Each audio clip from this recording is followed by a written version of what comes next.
बच्चों, आप लोग सभी कैसे हो। आज मैं हिंदी का आप लोग का नेक्स्ट क्लास लेने जा रही हूँ। क्लास 5 का हिंदी थर्ड लैंग्वेज का चैप्टर 9 चंद्रबिंदु। इसके पहले मैंने आप लोग को अनुस्वार के बारे में बताया था, तो अनुस्वार वर्ण वाले शब्द मैंने आपको बताया था। आज मैं आप लोग को चंद्रबिंदु के बारे में बताऊंगी। ये चंद्रबिंदु का जो चिन्ह होता है वो हम लोग ऐसे लिखते हैं, ये चंद्रबिंदु। चंद्रबिंदु का जब भी हम लोग उच्चारण करते हैं तो इसमें आप लोग का नाक से ध्वनि आती है, ठीक है। जब भी चंद्रबिंदु एक नाक से एक ध्वनि आएगी, तो इससे हम लोग समझेंगे कि इसमें चंद्रबिंदु अनुस्वार में यही अंतर है। आपका अनुस्वार में न का उच्चारण आता है, न का एक प्रोनाउंसिएशन आता है, लेकिन चंद्रबिंदु में नाक से एक ध्वनि आती है। तो चंद्रबिंदु का जो ये होता है, चिन्ह होता है, चंद्रबिंदु हम लोग किस में लगाते हैं, कुछ किस स्वर में, जैसे अ हो गया, आ, फिर है आपका ऊ,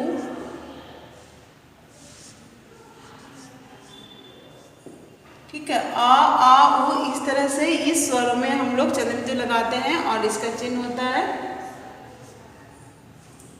ठीक है। चंद्रबिंदु को जब हम लोग, ये तो स्वर के साथ मैंने लगाया है, आ ऊ ऊ, तो इन स्वरों के साथ चंद्रबिंदु लगाते हैं और इसका चिन्ह ऐसा होता है। और यही जो चंद्रबिंदु है जब हम लोग व्यंजन वर्ण के साथ रखते हैं तो ये नया शब्द बनाते हैं। तो मैं आप इन चारों शब्दों, इन चारों स्वरों से मैं क्या क्या शब्द बना सकते हैं। पहला जैसे है आपका अ से हो गया आपका अंगूठी, अंगूठी। आ से हो गया आंख, ऊ से हो गया उंगली, और ऊ से हो गया ऊंट, ठीक है। अंगूठी, आंख, उंगली और ऊंट। अब ये चंद्रबिंदु लगा के जब हम लोग किसी व्यंजन वर्ण के साथ लगाते हैं तो इससे आप लोग क्या कौन सा शब्द बनता है वो मैं आपको बताऊंगी। जैसे है आपका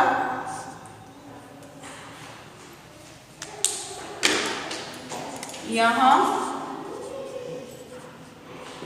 वहाँ। देखिए ये एक व्यंजन वर्ण है, भी व्यंजन वर्ण है, इसके साथ चंद्रबिंदु लगाते हैं तो क्या बताएंगे, यहाँ वहाँ, एक नाक से ध्वनि आती है, एक आवाज आती है, ठीक है। फिर है आपका जहाँ, कहाँ,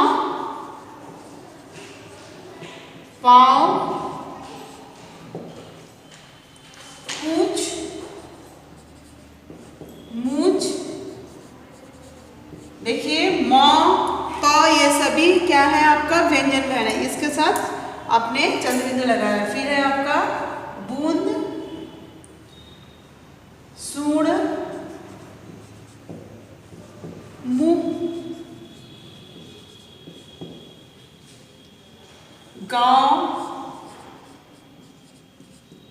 छांव, बांस,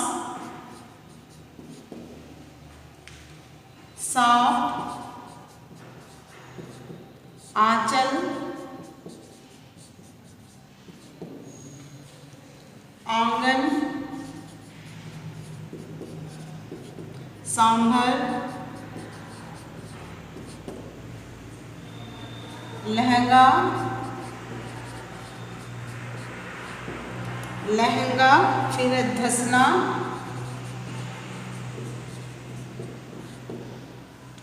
चिड़िया,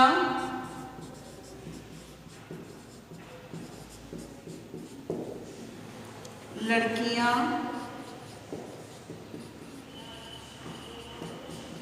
कहानियां,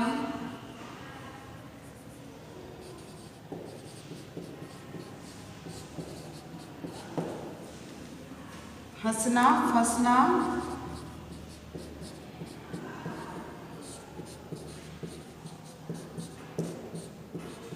मांगना। देखिए जिसमें चंद्रबिंदु लगा है सभी लेकिन आपका व्यंजन वर्ण है और इसका प्रोनाउंसिएशन यहाँ, वहाँ, जहाँ, कहाँ, पाँव, पूछ, मूछ, बूंद, सूंड, मुँह, गांव, छाप, बांस, सांप, आंचल, आंगन, सांबर, लहंगा, धसना, चिड़िया, लड़कियां, कहानियां, हंसना, फंसना, मांगना, सभी में चंद्र बिंदु लगा है। इसका मैं आप लोग को शब्दों को तोड़ के बताती हूँ।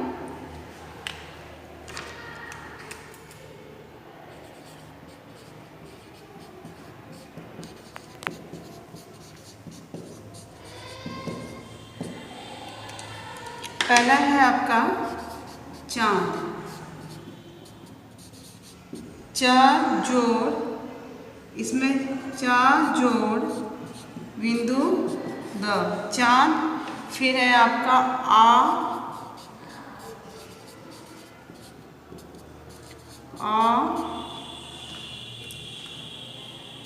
जोड़ ख आंख। इसको बहुत कोई ऐसे भी हम लोग लिख सकते हैं, च जोड़ द। मैंने सभी मात्रा को अलग कर दिया है, ठीक है, ऐसे भी लिख सकते हैं आंख। फिर है आपका ऊंट,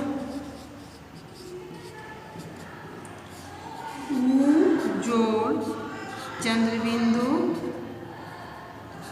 ट ऊंट। तो इस तरह से कीजिएगा, ये अभी आप लोग को नहीं करना है। फिर है आपका वाक्य पढ़ो। तो इसी चंद्रबिंदु से आप लोग को कुछ वाक्य दिया हुआ है, तो वो आप लोग कैसे पढ़ेंगे ये मैं आप लोग को बताऊंगी। जैसे है चंदा मामा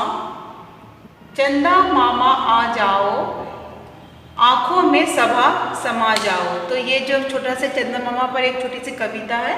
तो चंदा मामा आ जाओ, आंखों में समा जाओ, ठीक है। फिर एक उसमें चंदा मामा कहते हैं क्या है, चंदा मामा आ जाओ और आंखों में समा जाओ। सफ़ेद चांदनी की चादर पर रंग खुशी के लगा जाओ। तो चांदनी रात में जब चांदनी जब चारों तरफ बिखरती है तो वो एक चादर से लगती है।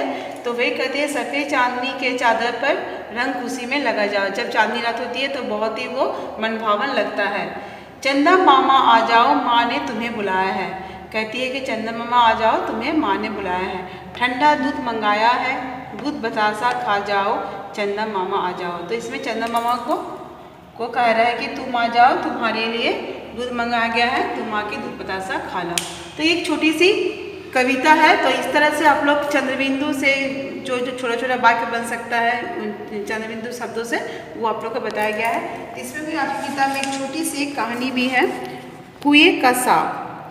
एक गांव में एक कुआं था, कुएं में एक सांप रहता था। तो एक गांव में एक कुआं था जिसमें एक सांप रहता था। एक बार गांव में सूखा पड़ा, कुएं में एक बूंद भी पानी न रहा। तो एक बार क्या हुआ, गांव में सूखा पड़ गया और कुएं में भी एक बूंद पानी भी नहीं था। सांप परेशान होकर कुएं से बाहर आया। कुएं के पास 5 झोपड़ियाँ थी, वहीं सांप ने अपने रहने का ठिकाना बना लिया। जब कुएं में पानी नहीं रहा तो वो सांप में जो कुएं में जो सांप रहता था वो वहाँ से परेशान होकर बाहर निकल गया और कुएं के बाहर 5 झोपड़ी थी, वो उसने सोचा कि मैं वहीं से मैं अपना ठिकाना बना लूँगा। बाद में वो वहाँ से जंगल की ओर चला गया। बाद में वो झोपड़ियाँ छोड़ के वो जंगल में चला गया। एक छोटी सी ये चंद्रबिंदु से रिलेटेड आपको शब्दों से एक छोटी सी कहानी बताइए। तो इस तरह से आप लोग छोटे छोटे वाक्य को पढ़ सकते हैं। तो आशा करती हूँ आप लोग ये चंद्रबिंदु समझ में आ गया है और आज से क्लास में यही समाप्त करती हूँ। धन्यवाद।